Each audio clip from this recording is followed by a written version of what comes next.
these are basically everything in these bullet points. These are basically the different types of foods that are complex and simple carbs, or that you will find, I guess, simple and complex carbs in. So to start with the simple carbs, of course, white rice, with the exception of parboiled. Then you have white bread, regular pasta, white potatoes to an extent. They can be simple and complex. There are some foods that can be both simple and complex. Then you have, of course, refined sugars, which is typically found in things like pastries, chocolate, sweets, cakes, desserts. Some foods with artificial flavoring, right?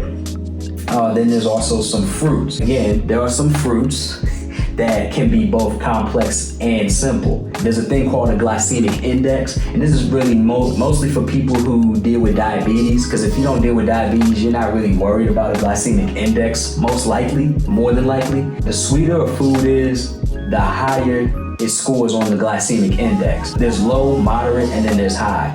I'll put the numbers here. Actually, that's covered in my diabetes video, but I'll put a table, in the video, just as a reminder of, what's low, medium, and what's high as far as, the numbers go. But then follow with the glycemic index is what's called the glycemic load. The formula for it is you take the GI of food, multiply it by the serving size, of said food, and then divide it by 100.